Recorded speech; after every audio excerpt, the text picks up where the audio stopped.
அனைவருக்கும் வணக்கம். நான் படித்து ரசித்த கதையை நீங்களும் படித்து கேட்டு மகிழுங்கள். கதை பிடித்திருந்தால் அனைவருக்கும் பகிருங்கள். கட்டிலில் படுத்தபடி வார பத்திரிகையில் மூழ்கியிருந்த குமாரசாமி தலையை தூக்கி கடிகாரத்தை பார்த்தான். மணி 10:30. இன்னுமா வேலை முடியல இவளுக்கு? மனைவியை மனசுக்குள் கரித்து கொட்டிவிட்டு மீண்டும் வார பத்திரிகைக்குள் நுழைந்தான். தன் கணவன் தனக்காக படுக்கையறையில் காத்து கொண்டிருப்பான் என்பதற்காக அவசர அவசரமாய் பாத்திரங்களை கழுவி வைத்துவிட்டு மறுநாள் காலை சமையலுக்கு வேண்டிய ஏற்பாடுகளையும் செய்து வைத்துவிட்டு கையில் பால் டம்ளருடன் பெட்ரூமிற்குள் புகுந்தாள் சாந்தா. ஏன் சாந்தா இவ்வளவு நேரம்? எரிச்சலுடன் கேட்டான் குமாரசாமி. பின்னே வேலையெல்லாம் முடிச்சுட்டு தானே வரணும், சலிப்போடு சொன்னாள். ஆமாம், பதிலுக்கு மட்டும் குறைச்சல் இல்லை. அது சரி, தம்பி வெங்கடேஷ் வந்துட்டானா? வந்தாச்சு, சாப்பிட்டாச்சு, வழக்கம் போல் பாயையும் தலையணையும் எடுத்துக்கிட்டு மொட்டை மாடிக்கு போயாச்சு என்றாள் சாந்தா. ஆமாம், உன்கிட்ட ஒண்ணு கேட்கணும்னு நினைச்சிட்டு இருந்தேன். நேத்திக்கு தரகர் வந்து பொண்ணை பத்தி சொன்னப்ப நீ சரியாவே பிடி கொடுத்து பேசலையாமே. பாவம், அந்த தரகர் என்கிட்ட வந்து சொல்லி ரொம்ப வருத்தப்பட்டார். ஏன் சாந்தா, ஏன் அப்படி நடந்துகிட்ட? சட்டென்று சீரியஸ் ஆனான் குமாரசாமி. உண்மையான காரணத்தை நான் சொல்றேன், ஆனா நீங்க என்னை தப்பா நினைச்சிட கூடாது. பீடிகை போட்டாள் சாந்தா. அட சொல்லு சாந்தா, என்னை பொறுத்தவரை நீ சொல்றது என்னைக்குமே சரியாத்தான் இருக்கும்.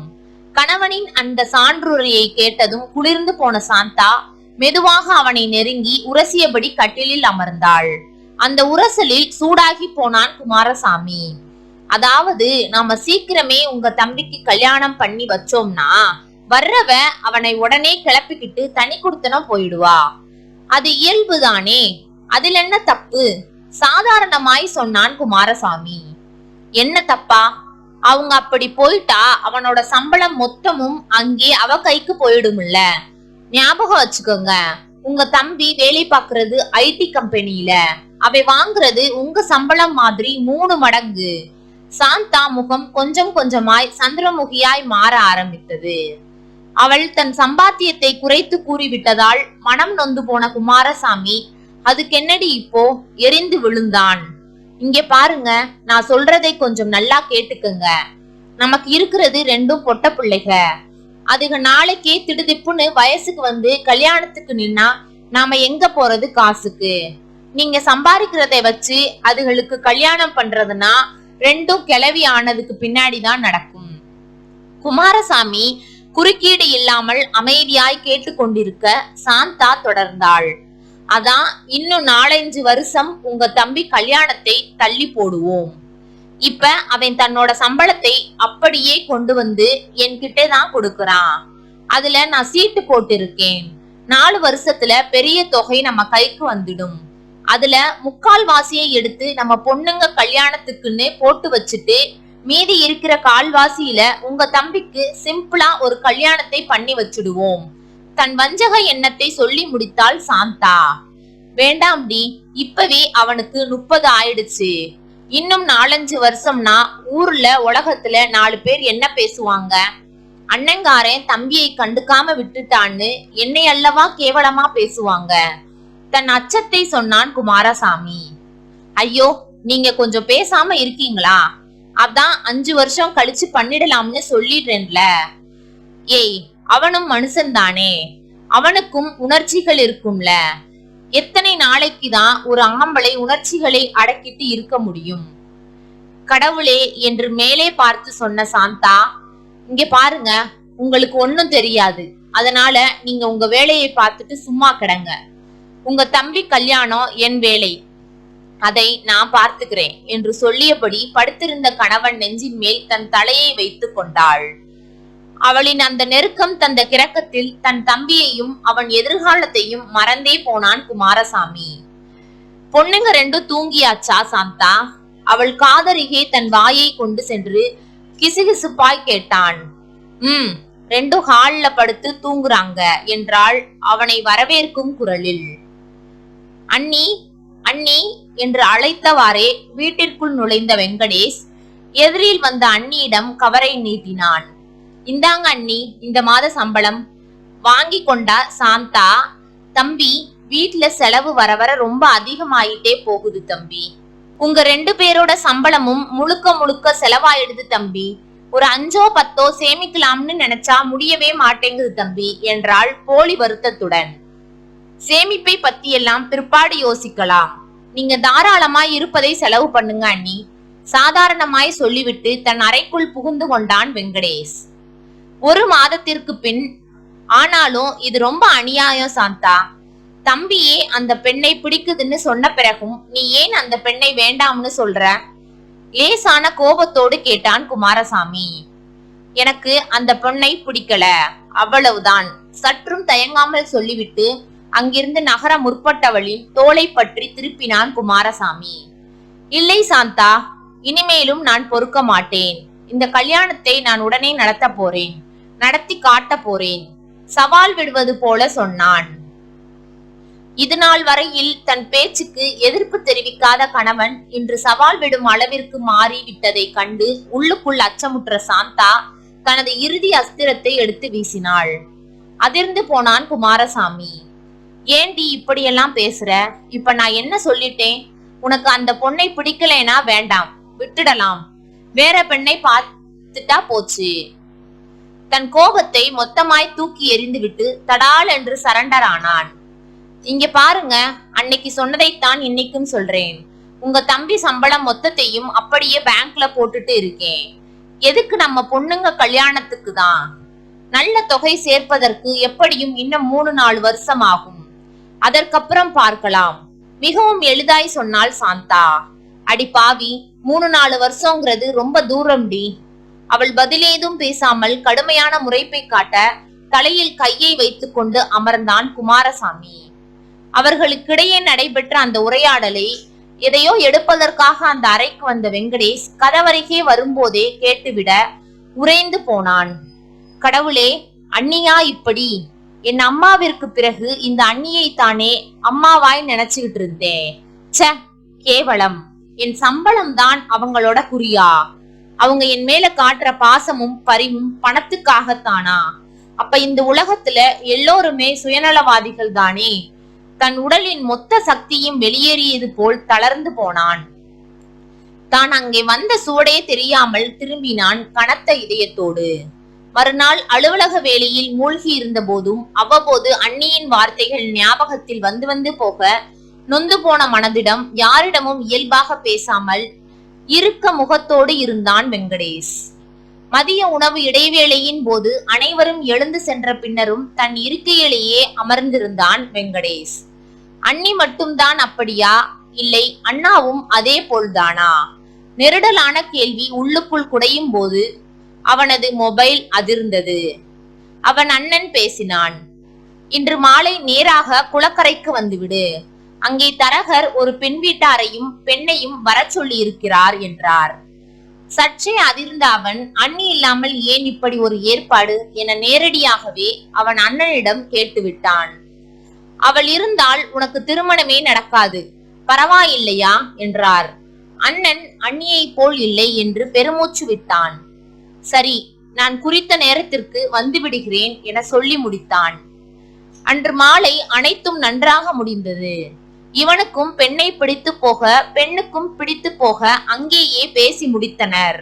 வெங்கடேஷிடம் மறக்காமல் அன்னிக்கு இந்த விஷயம் தெரியக்கூடாது என சொல்லி வைத்தார். பெண் வீட்டாரும் கோவிலில் திருமணம் முடித்திட சம்மதிக்க காதும் காதும் வைத்தார் போல் தம்பிக்கு கல்யாணத்தை முடித்துவிட்டு எதுவும் தெரியாதது போல் வீட்டிற்கு வந்து படுத்துக் கொண்டார்.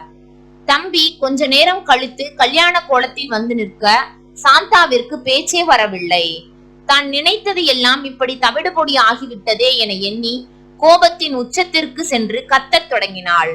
ஒன்றும் தெரியாதது போல் அவளை சமாதானப்படுத்தினார் குமாரசாமி.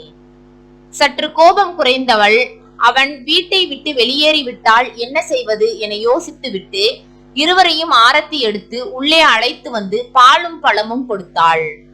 வெங்கடேஷ் திருமணம் செய்தவளின் பெயர் காயத்ரி. பட்டப்படிப்பு முடித்திருந்தாள். அவள் குடும்பம் ஏழ்மையில் வாடிய நிலையில் வேலைக்கு சென்று கொண்டிருந்தாள். நல்ல பொறுமைசாலியாகவும் குணவதியுமாக இருக்கவே குமாரசாமி அந்த பெண் ஏழை வீட்டு பெண்ணாக இருந்தாலும் பரவாயில்லை என திருமணம் செய்து வைத்திருந்தார். மாலையில் வீட்டை விட்டு வெளியே போன போது பக்கத்து வீட்டு பரிமளா கொழுந்தன் கல்யாணத்தை பற்றி கேட்டது மட்டுமல்லாமல் உன்னை மதிக்காம இப்படி பண்ணிட்டானே என சொல்ல சாந்தாவிற்கு கோபம் தலைக்கேறியது. திட்டம் தீட்ட ஆரம்பித்தாள். இன்று எப்படியாவது முதலிரவை நிறுத்திவிட வேண்டும் என்று முடிவு செய்து கொண்டாள்.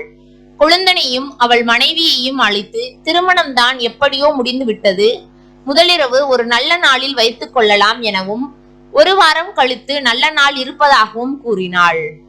சட்டென்று குறுக்கிட்ட வெங்கடேஷ், அதெல்லாம் ஒன்றுமில்லை, இன்றைய அனைத்திற்கும் ஏற்பாடு செய்யுங்கள் என்று முகத்தில் அடித்தவாறு சொல்லிவிட்டு சென்று விட்டான். முதலிரவு அறைக்குள் அலங்காரத்துடன் காயத்ரி காத்திருக்க வழக்கம் போல் பால் குடித்துவிட்டு அறைக்குள் நுழைந்தான். பாவம், அவன் குடித்த பாலில் அண்ணி கலந்த தூக்க மாத்திரை இருந்தது கூட தெரியாமல். முதலிரவு அறையில் காயத்ரி தன் கணவனிடம், உங்க அண்ணி சொன்ன மாதிரி நல்ல நாள்ல இதை வச்சுக்கலாம், உங்க அண்ணி நல்லதுக்கு தானே சொல்லுவாங்க என்றாள். மேலும் அவங்களை கல்யாணத்திற்கு கூட கூப்பிடவில்லை என்றாள். அண்ணியின் உண்மையான முகம் உனக்கு தெரியாது, அவர் கல்யாணத்திற்கு வந்திருந்தால் இந்த கல்யாணமே நடந்திருக்காது என மனதிற்குள் நினைத்து கொண்டு சரி என தலையாட்டினான்.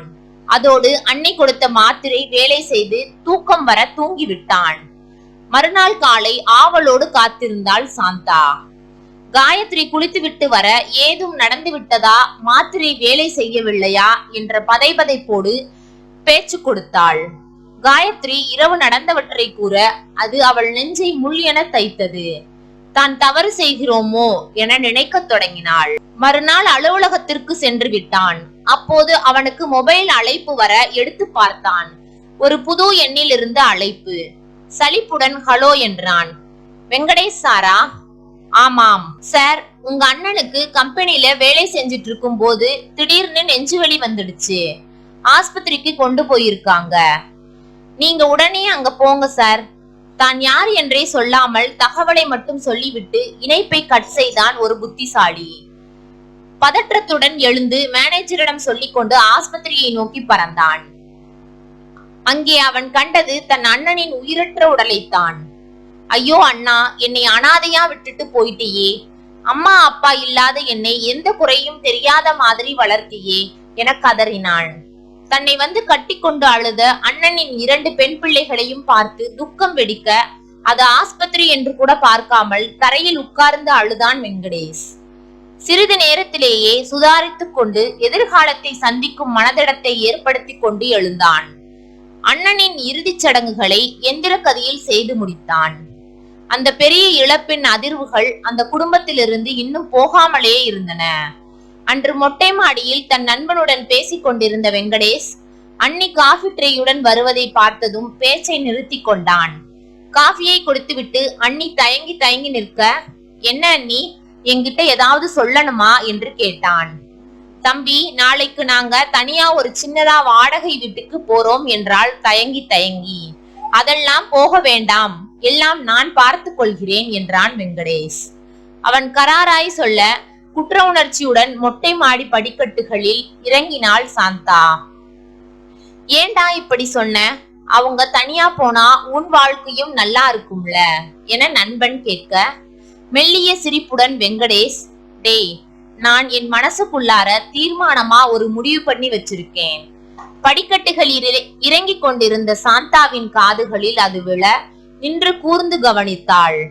அவங்க தனியா போய் கஷ்டப்பட்டா என் அண்ணனோட 2 பெண் பிள்ளைகளுக்கும் யாருடா ஆதரவு?